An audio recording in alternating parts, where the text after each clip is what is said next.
अन्तरायतिमिरोपशान्तये शान्तपावनम्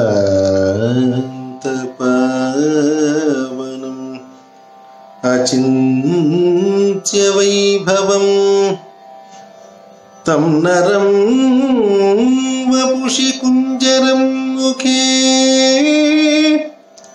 मन्महे किमपि तुदिलं महः मन्महे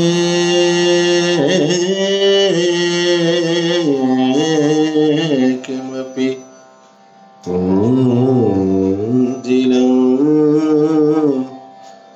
महः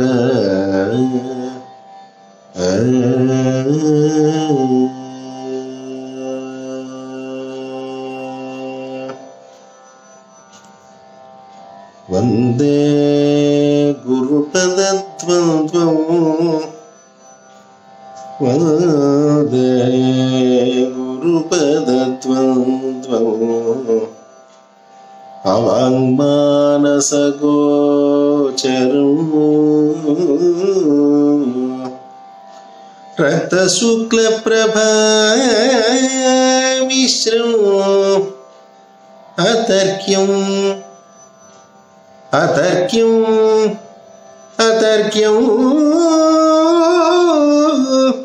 त्रैपुरं महः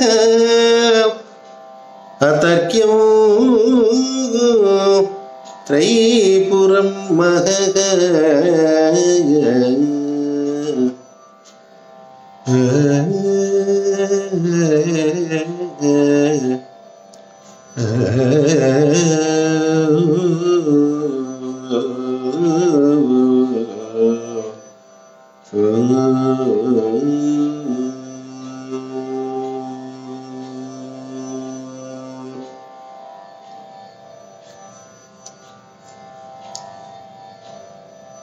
సహృదయులారా, మన వాంగ్మయం విద్యగా పూర్వుల చేత కీర్తించబడింది. ఈ విద్య జ్ఞాన విద్య, భక్తి విద్య అని రెండు రకాలు.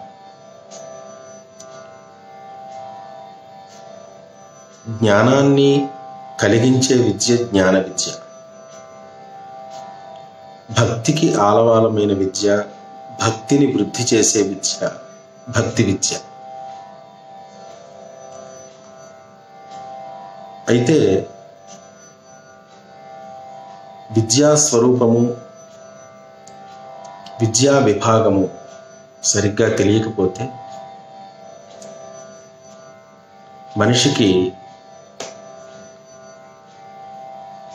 ఈ విద్య ద్వారా ఏ ప్రయోజనాన్ని సాధించాలి అనే విషయం మీద ఒక స్పష్టత లేకుండా పోతుంది. అందువల్లే తప్పనిసరిగా విద్యా స్వరూపాన్ని, విద్య యొక్క విభాగాన్ని తెలుసుకోవాలి. ఈ విషయాన్ని వాళ్ళ ఎందుకు ప్రస్తావన చేస్తున్నామంటే, మన భారతదేశంలో అన్ని సంపదల కన్నా ఆధ్యాత్మిక సంపద ఎక్కువ ఉంది అని అనేక దేశముల యొక్క విశ్వాసం. అన్ని దేశాల్లో ఉన్న వాళ్ళకు కూడా ఇదొక విశ్వాసం. భారతదేశంలో ఉన్న సంపద ఆధ్యాత్మిక సంపద. ఆధ్యాత్మికత అనేది జ్ఞానంతోనే పరిసమాప్తమవుతుంది అని, ఆ జ్ఞానం కూడా బ్రహ్మాత్మైక్య జ్ఞానము అంటే నేను అనేటువంటి ఈ జీవుడు, సర్వవ్యాపకమైనటువంటి బ్రహ్మ చైతన్యము ఒకటే అని తెలుసుకుని, నిశ్చయం చేసుకుని, ఈ సాంసారికములైన వ్యవహారాల నుంచి ఐచ్ఛికంగా అంటే తన ఇచ్ఛానుసారంగా దూరంగా వెళ్ళిపోవడమే ఆధ్యాత్మిక సంపద అంటే. ఈ విషయాన్ని మనవారు అనుభవించి మనకు ఆ సంపదను అందించారు. వారు అనుభవించి వాక్కుల ద్వారా మనకు అందించినటువంటి ఆ సంపదకే వాంగ్మయము అని పేరు. అయితే వాంగ్మయాన్ని రెండు రకాలుగా మనం విభజించుకుని, ఒకటి శాస్త్ర వాంగ్మయంగా, రెండవది కళా వాంగ్మయంగా మనం చెప్పుకుంటాం. కళ అవ్యక్తమైనటువంటి వాక్కుతో ముడిపడి ఉంటుంది. సాహిత్యంలో అయినా, సంగీతంలో అయినా, నృత్యంలో అయినా రసం ప్రధానమైనటువంటి లక్ష్యం. అటువంటి రసాన్ని బ్రహ్మస్వరూపంగా ఉపనిషత్తు వర్ణిస్తే, అటువంటి రసాన్ని రసబ్రహ్మ అని భావించి అటువంటి రసబ్రహ్మ సాక్షాత్కారాన్ని పొందడం కోసం సంగీత, సాహిత్య, నృత్యాది కళలన్నీ కూడా ఏర్పడ్డాయి. సాహిత్యంలో కానీ, సంగీతంలో కానీ శబ్దమునకు, బాహ్యంగా వినిపించే అర్థమునకు ప్రాధాన్యం లేదు. సాహిత్యంలో ఎన్నో శబ్దాలు ఉంటాయి, ఆ శబ్దాలకు ఎన్నో అర్థాలు ఉంటాయి. కానీ బాహ్యంగా వినిపించే అర్థాలకి ఏమీ ప్రాధాన్యం లేదు. మరి దేనికి ప్రాధాన్యం అంటే, ధ్వని అని ఒక అద్భుతమైనటువంటి ఒక అర్థం ఉంటుంది. ధ్వని అనే పేరుతో ఒక అర్థం ఉంటుంది. దాన్ని ధ్వని అని, వ్యంగ్యము అని అనేక రకాలుగా చెప్తారు. అటువంటి అర్థాన్ని ప్రధానంగా చేసుకుని ప్రవర్తించేది కావ్యం. ఇక సంగీతము ఆపాటి అర్థం కూడా కలిగి ఉండదు. సంగీతంలో అవ్యక్తమైనటువంటి ఒక శబ్దం, అంటే అక్షర సముదాయం లేనటువంటి ఒక శబ్దం, ఆ శబ్దము ద్వారా ఒక భావనా విశేషం, ఒక అద్భుతమైన మనోవృత్తిని కలిగిస్తుంది ఆ శబ్దం. అది సంగీత ధ్వనికి ఉండే గొప్పతనం. ఇలా ఆలోచిస్తే అర్థమునకు ప్రాధాన్యం లేనటువంటి కళలు, అర్థముతోనే ముడిపడి ఉన్నటువంటి శాస్త్రములు రెండు రకాలుగా ఏర్పడతాయి. అందువల్లే జ్ఞాన విద్యలు, భక్తి విద్యలు. భక్తి అంటే ఏమిటి? లోకంలో భక్తి అనే పదాన్ని చాలా తేలిగ్గా ఉపయోగిస్తూ ఉంటారు. భక్తుడు కానివాణ్ణి కూడా దేవాలయంలో ఆ వ్యక్తిని సంబోధించేటప్పుడు భక్త మహాశయ అని సంబోధిస్తారు. భక్తుడే కానివాడు భక్త మహాశయుడు ఎలా అవుతాడు? అయినా కూడా ఆ పదంతో గౌరవించడం ఒక సంప్రదాయం అనుకుని భక్తులైన వారిని కాని వారిని కూడా ఒకే పదంతో సంబోధన చేయడం అలవాటు చేసుకుంటున్నారు. ఇది సముచితం కాదు. కానీ లోకం పోకండి ఎవరు కూడా కాదనలేరు కాబట్టి ఆ విషయంలో తప్పు అని చెప్పినా ప్రయోజనం లేదు కనుక దాన్ని విడిచిపెట్టేయడమే మంచిది.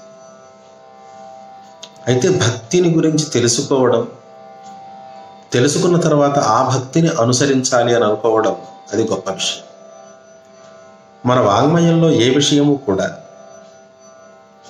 మన మనస్సు ఊహించినటువంటి పరిధిలో అర్థాన్ని చెప్పదు. మన అనుభవంలో ఉన్నటువంటి విషయం నుంచే మన అనుభవానికి అతీతమైనటువంటి విషయాన్ని కలగజేస్తూ ఉంటుంది మన వాంగ్మయం. ఇక్కడ భక్తి అంటే ఏమిటి? భక్తి అంటే ఉత్తమ స్థాయిలో ఏర్పడినటువంటి ఒక ప్రేమాతిశయం, పారవస్యం. పారవస్యం అంటే ఒక వస్తువుకి ఆకర్షితులమై ఆ వస్తువు యందు మన మనస్సుని నిలబెట్టడం ఏదైతే ఉంటుందో దాన్ని పారవస్యం అంటారు. పరవశత, ఇతరమైనటువంటి వస్తువుకి వశులమైపోవడం.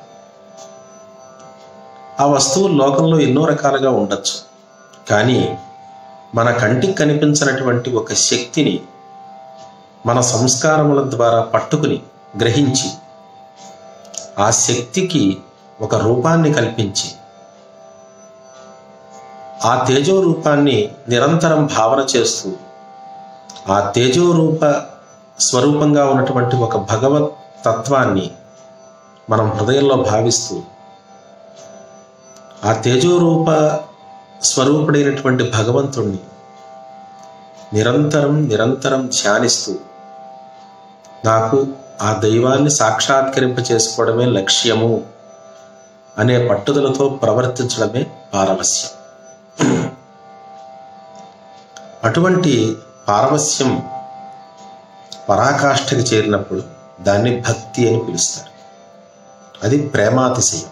అంత గొప్పగా ప్రేమించడం లోకంలో ఎవరికీ చేత కాదు. అది భక్తునికి మాత్రమే సాధ్యం. దాన్నే భక్తి అంటారు.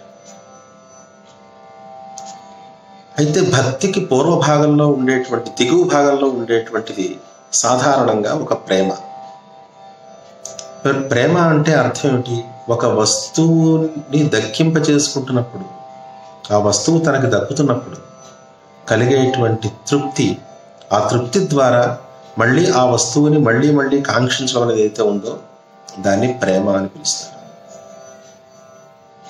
ఇక్కడ లోకంలో అన్ని వస్తువులు అందరికీ కనిపిస్తూ ఉండేవి కనుక ఇంద్రియాలతో గ్రహించబడేటువంటి వస్తువుల్ని ప్రేమించడం, వాటిని అనుభవించడం, అనుభవించిన తర్వాత మళ్ళీ ఇంకో కొత్త వస్తువు మీద మనస్సు పెట్టి అది కూడా కావాలనుకోవడం, ఇవి పశువుల దగ్గర నుంచి అన్నీ చేస్తూనే ఉంటాయి. వీటి వల్ల ఎవరికి తరింపు అనేది కూడా ఉండదు, కేవలం క్షణికమైన ఆనందం తప్ప.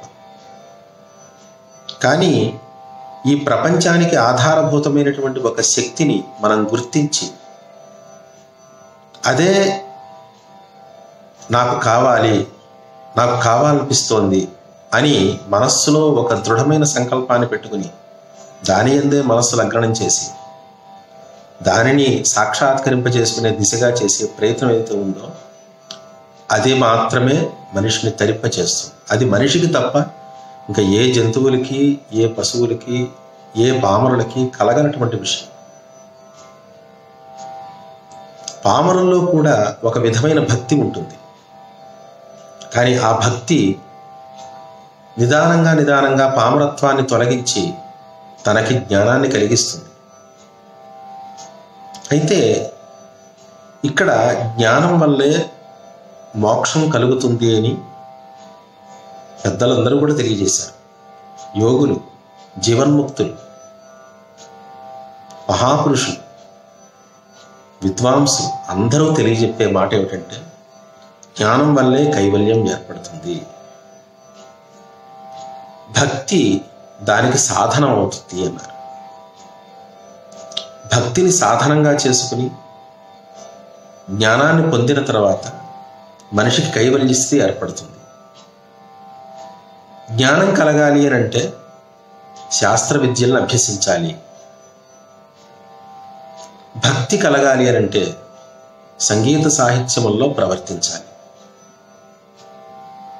అయితే సంగీత సాహిత్యములు జ్ఞానాన్ని కలిగిస్తాయా అంటే జ్ఞానము చేత నిర్దేశించబడతాయి కానీ అవి జ్ఞానాన్ని కలిగించవు, భక్తిని మాత్రమే కలిగిస్తాయి. భక్తి అంటే ఏమిటి అంటే మనకు తెలియకుండానే ఈ ప్రపంచానికి ఆధారభూతమైనటువంటి శక్తి యందు మనము మన చిత్తవృత్తుల్ని నిలిపివేయడం, మన మనస్సును నిలిపివేయడం. అది కావాలి, ఆ శక్తిని దర్శింప చేసుకోవాలి, ఆ శక్తి నాకు దర్శనం ఇవ్వాలి అనేటువంటి కాంక్షతో ప్రవర్తించడమే భక్తి. అటువంటి భక్తిని కలగజేసేవే సంగీత సాహిత్యం. కానీ మరి సంగీత సాహిత్యాలని శాస్త్రములుగా భావిస్తున్నారు. అది పొరపాటు, కుదరదు. అది శాస్త్రం వల్ల నిర్దేశించబడతాయి కానీ సంగీత సాహిత్యములు అవి శాస్త్రములుగా ప్రవర్తించలేవు. శాస్త్రములుగా ప్రవర్తించేవి పదవాక్యములతో ఒక అర్థాన్ని, బుద్ధికి ఒక విశేషమైన అర్థాన్ని కలిగించేటువంటి, ఒక అర్థజ్ఞానాన్ని కలిగించేటువంటి శాస్త్రములే గాని కళలు శాస్త్రములు కావు. అందువల్లే కళల వల్ల కలిగేది నైపుణ్యమే, విద్వత్తు కాదు. శాస్త్రం వల్ల కలిగేది విద్వత్తు.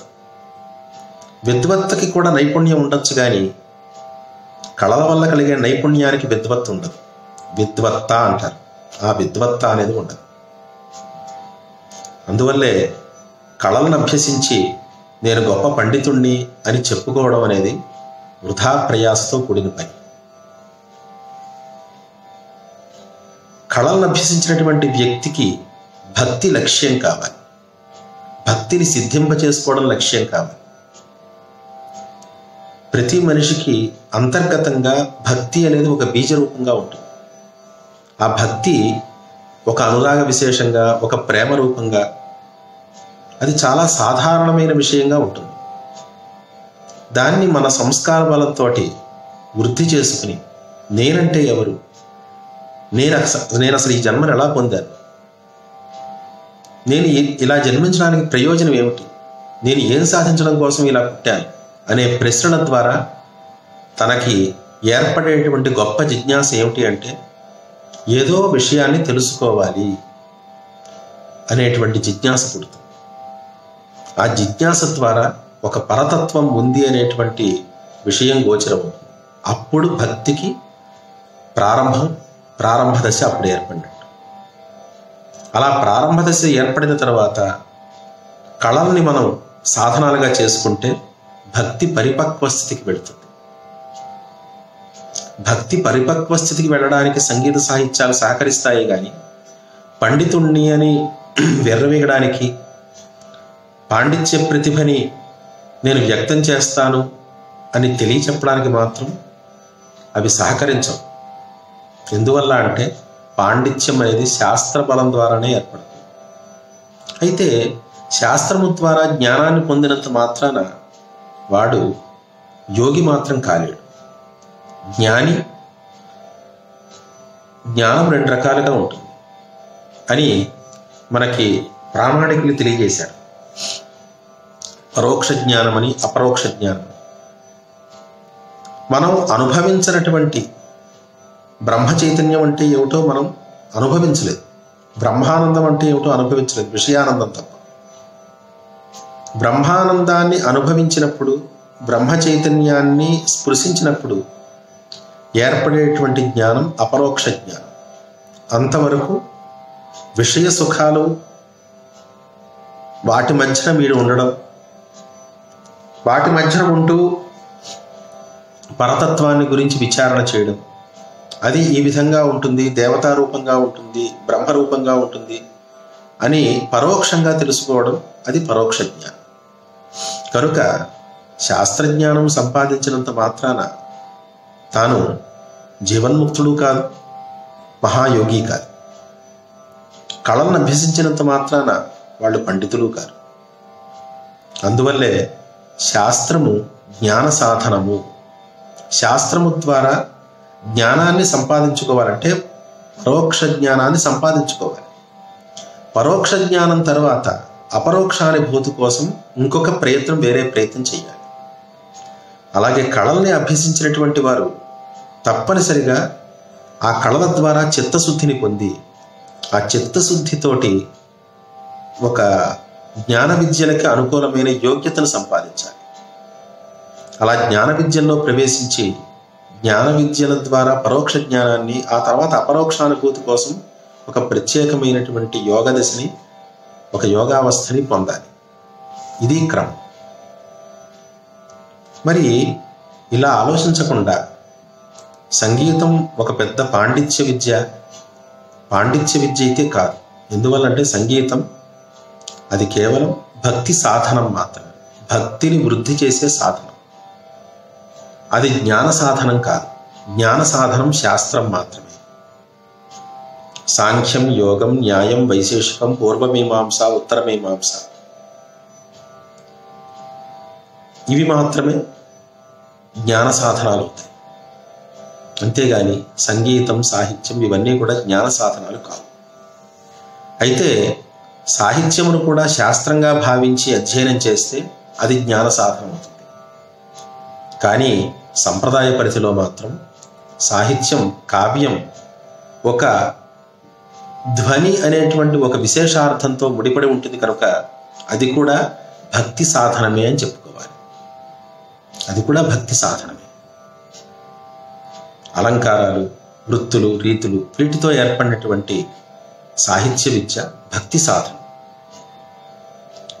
శబ్దార్థములు అందు ఉన్న శబ్దార్థముల కంటే విలక్షణమైనటువంటి ధ్వని అనేది ఒక అర్థం ప్రత్యేకంగా దాంట్లో ఉంటుంది కనుక దాన్ని ఆధారంగా చేసుకుని కావ్యంలో ప్రవర్తిస్తారు కనుక అటువంటి కావ్యం భక్తికి సాధన అవుతుంది. అలాగే సంగీతం భక్తికి సాధన అవుతుంది. ఇప్పుడు సంగీతం ద్వారా పొందవలసింది ఏమిటి? భక్తిని. కానీ సంగీతము ద్వారా మళ్ళీ విషయ సుఖాల్లో రావడానికి ప్రయత్నం చేస్తున్నాం. అహం సంతృప్తి కోసం ప్రయత్నం చేస్తున్నాం. ప్రతి వ్యక్తి అహంతృప్తిని కాంక్షిస్తాడు. తన అహాన్ని గుర్తించాలి అనేటువంటి కాంక్షతో ఉంటాడు. అహాన్ని గుర్తించాలి, అహాన్ని తృప్తిపరచుకోవాలి. ఇది ఒక పశుభావం, అంటే పశువులకు ఉండేటువంటి భావమే కానీ ఇది మనుష్యులకు సంబంధించిన భావం అయితే కాదు. వాటి కోసం సంగీత సాహిత్యాన్ని సాధనంగా చేసుకోవాల్సిన అవసరం లేదు. అలా చేసుకుంటే అది కేవలం అన్యాయమైనటువంటి ప్రవర్తన అవుతుంది కానీ ఇంకొకటి కాదు. కనుక సంగీతము ద్వారా నేను పండితుణ్ణి చెప్పుకునేటువంటి అవకాశం ఎవ్వరికీ లేదు. పాండిత్యము శాస్త్రబలంతో ఏర్పడేటువంటిది. అందువల్ల జ్ఞాన విద్యలు శాస్త్రములు, భక్తి విద్యలు కళ. ఈ విషయాన్ని గుర్తించాలి. ఈ విభాగాన్ని గుర్తించి చక్కగా ప్రవర్తించాలి. లోకంలో మనకు అనిపిస్తూ ఉంటుంది, నేను గొప్పవాడిగా గుర్తించబడాలి, గొప్పవాడిగా గుర్తించబడాలి అనేటువంటి భావము మన జీవితాన్ని తరింపచేసేది కాదు, మన జీవితాన్ని సార్థకం చేసేది కాదు. నేను గొప్పవాడిని అనిపించుకోవడం కోసం భక్తి సాధనములైనటువంటి సంగీత సాహిత్యాల్ని ఉపయోగించుకోవడం ఎటువంటిది అని అంటే, గొప్ప చక్రవర్తి ఆస్థానంలో ఒక అద్భుతమైనటువంటి రత్నాలతో పొదిగిన ఒక కత్తి కనిపిస్తే ఆ కత్తిని మా ఇంట్లో కూరలు తరుపుకోవడానికి ఉపయోగించుకోవాలని ఉంది అని అనుకోవడం ఎటువంటిదో, భక్తి సాధనములైనటువంటి సంగీత సాహిత్యాలని విషయ సుఖాల్లోకి తీసుకొచ్చి అహాన్ని సంతృప్తిపరచుకోవడం కోసం వినియోగించుకోవడం కూడా అటువంటిదే అవుతుంది. భక్తి అనేది మన జీవితాన్ని తరింపు చేస్తుంది. విషయ సుఖం అనేది మన జీవితాన్ని అంతం చేస్తుంది. ఆ తర్వాత జీవితం ఏమిటి అని అంటే అది కేవలం నరకప్రాయమే తర్వాత జీవితం అని తెలుపుడు చేసేవే విషయ సుఖాలు. విషయ సుఖాలని అనుభవించినటువంటి వాడికి తర్వాత తాను అనుభవించడానికి సుఖం ఏది మిగలదు. విషయ సుఖాలను త్యాగం చేసి భక్తి వైపు మనస్సు నిలబెట్టినటువంటి వ్యక్తికి తర్వాత మిగిలిందంతా ఆనందమే. ఇంకా తర్వాత ఆనందం తప్ప ఇంకేముండదు. క్షణికమైన జీవితంలో సుఖాన్ని ఆశించి జీవిద్దామా, లేదా ఈ క్షణికమైనటువంటి జీవితాన్ని భక్తి కోసం విడిచిపెడదామా అనేది ఎవరికి వాళ్ళు విచారించుకోవాలి. అలా భక్తి కోసం విడిచిపెట్టాలి అనేటువంటి తలంపు ఉన్నటువంటి వ్యక్తులు ఎవరైతే ఉన్నారో వాళ్ళకి భగవంతుని యొక్క అనుగ్రహం వల్ల ఇహంలో సుఖము సిద్ధిస్తుంది, పరంలో సుఖం కూడా సిద్ధిస్తుంది. విషయ సుఖాల కోసం ప్రత్యేకమైన దృష్టి పెట్టుకున్న వ్యక్తికి పరంలో అయితే సుఖం ఉండదు, ఇహంలో మాత్రం సుఖం తాను అనుకున్నంత మేరకే ఉంటుంది. తర్వాత ఇహంలో కూడా సుఖం పూర్తిగా ఉంటుందని చెప్పలేదు. అది ఎవరికీ ఉండదు. దెబ్బ తగిలిన తర్వాత ఆ దెబ్బని తట్టుకునేటువంటి వ్యక్తికి, ఆ దెబ్బని తట్టుకోలేనటువంటి వ్యక్తికి ఎంత తేడా ఉంటుందో అలాగే ఇక్కడ కూడా విషయ సుఖాలని కోరి ప్రవర్తించే వ్యక్తికి, విషయ సుఖాలని విడిచిపెట్టి పరతత్వం ఉందని గ్రహించి ప్రవర్తించే వ్యక్తి అంత తేడా ఉంటుంది. ఒక వ్యక్తి తనకిష్టమైనటువంటి విషయం మీద, ఏదో ఒక విషయం మీద దృష్టి పెడితే ఆకలి, నిద్ర అన్నీ విడిచిపెట్టబడతాయి. అంటే వాటిలన్నిటినీ వదిలేస్తాడు. అప్పుడు ఆకలి బాధించదు, నిద్ర బాధించదు, ఏది బాధించదు వాడు. అదే విషయ సుఖాల మీదే దృష్టి పెట్టినటువంటి వ్యక్తికి ఆకలి బాధిస్తుంది, నిద్ర బాధిస్తుంది. తిననంత మటుకు ఆకలి బాధిస్తుంది, పడుకోనంత మటుకు నిద్ర బాధిస్తుంది. కానీ ఒక విషయం మీద దృష్టి పెట్టినటువంటి వ్యక్తికి ఎలాగైతే ఇవి బాధించవు, పరతత్వం మీద దృష్టి పెట్టినటువంటి వ్యక్తికి జీవితంలో ఏర్పడేటువంటివి కష్టాలు కానీ సుఖాలు కానీ ఏవి కూడా అంటవు. అటువంటి వాడే యోగిగా మారగాడు. వాళ్లే మహాభక్తులు. ప్రహ్లాద, నారద, పరాశర, పుండరీక, వ్యాసాంబరీష, సుఖ, శౌనక, భీష్మ, దాల్భ్యాన్, రుక్మాంగదార్జున, వశిష్ఠ, విభీషణాదీన్ పుణ్యానిమాన్ పరమ భాగవతాన్ స్మరామి అని. వీళ్ళందరూ భాగవతోత్తములు ఎలా అయ్యారు అని అంటే, భక్తి సాధనాలుగా సంగీత సాహిత్యాలను తీసుకుని వాటి ద్వారా భక్తిని పరిపక్వం చేసుకుని భగవద్ దర్శనాన్ని పొంది తద్వారా శాస్త్రముల యొక్క బలంతో వాళ్ళు అపరోక్షానుభూతిని సాధించారు. అది మన క్రమం. అందువల్ల ప్రతి వ్యక్తి మౌన సాధకుడై సంగీత సాహిత్యములో ప్రవర్తించి ఆ మౌనంతోనే ఆ సంగీత సాహిత్యముల ద్వారా భక్తిని పరిపక్వం చేసుకోవాలన్నదే ప్రధానమైన లక్ష్యంగా కలిగి ఉండాలి. ఇది మన భారతీయ వాంగ్మయ సారం. అందువల్ల భక్తి సాధనములను, జ్ఞాన సాధనములను విడిగా గ్రహించండి. రెండూ ఒకటి కావు. అయితే జ్ఞాన సాధనం బాగా పట్టినటువంటి వ్యక్తికి భక్తి సాధనంతో పనిలేదు. ఎందువల్లంటే జ్ఞానం యొక్క పరాకాష్ఠే భక్తి అని మనకి శంకర భగవత్పాదుల వారు తెలియజేశారు. మోక్ష సాధన సామగ్ర్యాం భక్తిరేవ గరీయసి. మోక్ష సాధన సామగ్రిలో భక్తి చాలా శ్రేష్టమైంది. భక్తి అంటే ఏమిటి? నిత్యమాత్మానుసంధానం భక్తిరిత్యభిధీయతే. జ్ఞానుల విషయంలో భక్తికి అర్థం ఏమిటంటే ఆత్మానుసంధానమే. నేనే ఆ భగవత్ స్వరూపాన్ని, నేనే ఆ బ్రహ్మ చైతన్యమును అని నిరంతరం దృఢ నిశ్చయంతో భావన చేయడమే భక్తి అని జ్ఞానుల యొక్క సిద్ధాంతం. అది జ్ఞానం యొక్క విషయం. అది జ్ఞానం కలగనటువంటి వ్యక్తి భక్తి ద్వారా, భక్తి సాధనముల ద్వారా ఒక పారవస్యాన్ని, ఒక ప్రేమాతిశయాన్ని, భగవంతుని యందు ఒక చైతన్యమందు ప్రేమాతిశయాన్ని పొందితే తద్వారా తనకి జ్ఞానావస్థి కలుగుతుంది. అందువల్లే మనకి ఈ విషయాన్ని కూడా నిరూపిస్తూ రాముడు, కృష్ణుడు మొదలైనటువంటి సగుణ చైతన్యముల యందు కూడా మనస్సును నిలబెట్టి ఆ దైవములతో మాట్లాడుతూ ఆ దైవముల యొక్క సాక్షాత్కారం కోసం పరితపిస్తూ ఆ దైవాన్ని సిద్ధింప చేసుకోవాలని ఎంతోమంది ప్రయత్నం చేశారు. త్యాగరాజస్వామి, భక్త రామదాసు, ముక్తస్వామి దీక్షితులు వారు, శ్యామశాస్త్రి, అన్నమాచార్యులు వారు, అలా ఎందరెందరో ప్రయత్నం చేశారు. వారి కృతుల్లో ఉండేటువంటి భక్తి సారాన్ని మనం పట్టుకునే ప్రయత్నం చేయాలి. కానీ వాటి ద్వారా మేము పండితులము, మా అహం గొప్పది, మేము చాలా గొప్పవాళ్ళం అనిపించుకోవడానికి మాత్రం ప్రయత్నం చేయకూడదు. అలా ప్రయత్నం చేస్తే అహంకారులుగా గుర్తించబడతారే కానీ వాళ్ళు భక్తిని పొందే, భక్తి మార్గంలో వెళ్ళే వ్యక్తులుగా మాత్రం వాళ్ళు గుర్తించబడరు. ఎందువల్లంటే మనలో ఏముందో, మనం ఏమవుతాం, మన భావం ఏమిటి, మన ఆకారం ఏమిటి అనేది ప్రకృతికి తెలుసు.